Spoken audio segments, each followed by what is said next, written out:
So as I discussed in the previous section, metals are defined by their reflectance and colour, and roughness also plays a very important part in their appearance because roughness is usually a result of the manufacturing and finishing of the metal. But when it comes to determining the reflectance and colour of a metal, there's two approaches you can take.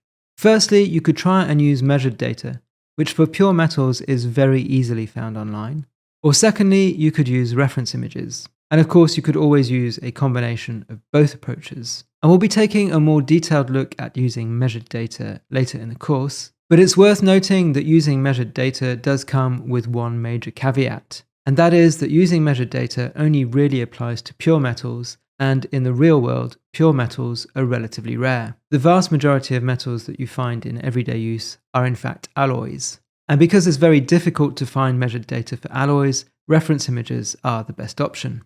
And a good example of this would be aluminium, because pure aluminium is an incredibly bright metal, but most things that are said to be made of aluminium are not especially bright and shiny, and that is because they're made of aluminium alloys.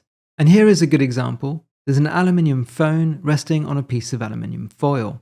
And the foil is very bright, so it could be made from relatively pure aluminium, but the phone is actually rather dark, and that's because it's made from an aluminium alloy, whose reflectance properties are very different from pure aluminium. And as it's impossible to find measured data for all the thousands of metal alloys in existence, in many cases, using reference images is just going to be a much more practical and realistic approach. So let's take a closer look at some of the most common metals and alloys. The most common pure metals are iron, copper, lead, nickel, tin, aluminium, chromium, and zinc. There are also some precious metals, including gold, silver, titanium, platinum. The most common alloys are steel, bronze, and brass, and aluminium is also almost always found as an alloy rather than a pure metal. So we'll start with iron and its most common alloys, which are cast iron and steel. Pure iron is relatively soft and brittle, so it's usually alloyed with carbon to create cast iron and steel, both of which are much stronger than pure iron. In modern times, cast iron is used mainly for decorative purposes, although in the 19th century it was also often used for structural and utilitarian purposes as well, in the manufacture of buildings and bridges, as well as household objects such as baths and beds and radiators. Steel, on the other hand, is the most common functional metal in existence. It's an alloy of iron and carbon, often with traces of chromium or silicon. It can come in many variants, the most well-known being stainless steel, which contains approximately 11% of chromium, the inclusion of which helps to prevent corrosion. Steel is very strong and versatile and has many industrial uses. It's a material found almost everywhere and has an almost endless array of applications. Next, there is aluminium, which is another extremely common metal, second only to steel in prevalence. Aluminium is usually alloyed with copper or zinc, magnesium or silicon, and these alloys are used in a multitude of different applications ranging from drinks cans to windows or vehicles. Then we have copper, which is also very common, although its use tends to be more specialized than steel. Copper is widely used as a material for electrical wiring, plumbing and pipework, and also in architecture. One distinctive characteristic of copper is that it forms a green patina when it corrodes, and that patina can act as a protective layer for the underlying material. So corroded copper is actually very durable and can withstand the outdoors much better than steel or iron, which become weaker once they start to corrode, unlike copper, which actually becomes stronger. Then there is lead, which is a less common metal these days due to its toxicity. Lead is most visibly used in architecture due to its pliability and resistance to corrosion. Then there is nickel, and with its distinctive yellow tint, nickel is a very decorative metal, and as such is often used as a plating material over steel, iron or brass. It's also often used to make decorative items such as ceiling fans, table lamps or desk ornaments. But as well as the type of metal that you might be trying to create, the other really important thing to consider is how the metal has been manufactured and finished. So let's take a closer look at some of the most common ways that metals are made and finished. And we'll start with casting. Casts are created by pouring molten metal into a mold, and casting is one of the most common methods of mass-producing metallic objects. Casting enables the creation of complex shapes easily and quickly, so any metallic object that is complex in form is likely to have been created this way. For example, any metal object that has lettering on it is very likely to have been cast. And this would apply to a wide variety of different objects such as drain covers, tools, fencing, engines, radiators, and so on. And cast metals will sometimes have telltale signs of the casting process visible in the form of small imperfections, such as dents on the surface where bubbles may have formed, or maybe a line where the two halves of a mold might meet, or sometimes as visible evidence of a hole into which the molten metal was poured. But of course, more highly finished objects will have these polished away.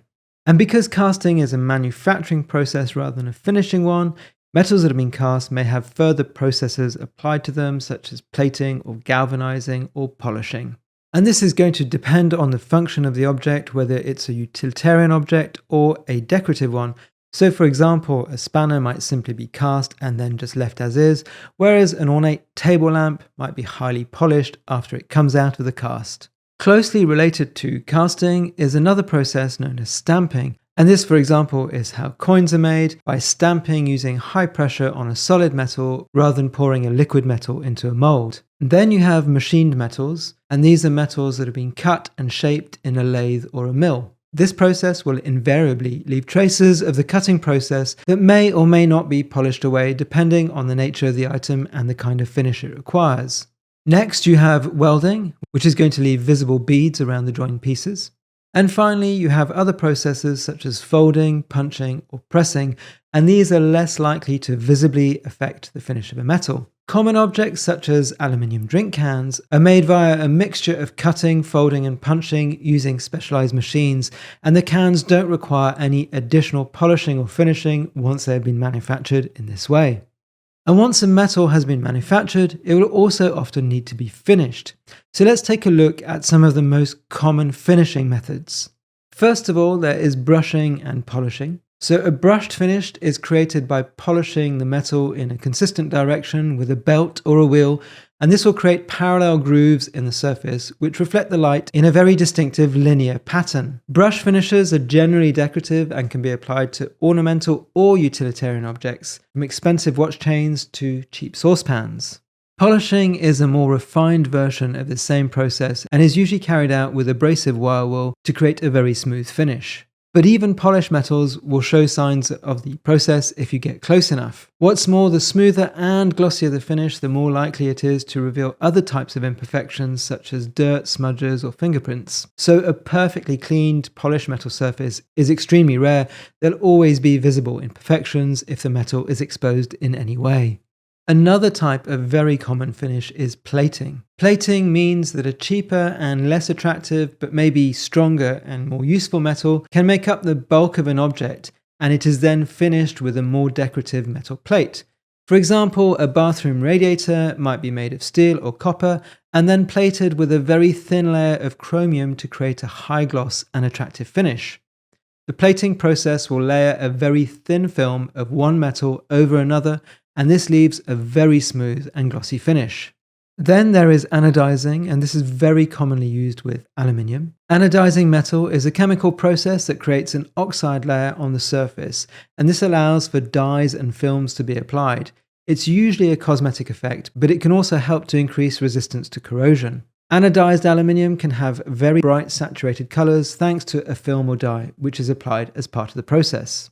And finally, there is galvanizing. And this involves applying a thin plating of zinc over another metal such as steel. The steel is usually dipped in molten zinc, which coats the underlying metal and protects it from corrosion. Galvanized steel usually has a distinctive spangled pattern and is usually used for utilitarian objects such as lampposts or street cabinets, which are exposed to the elements.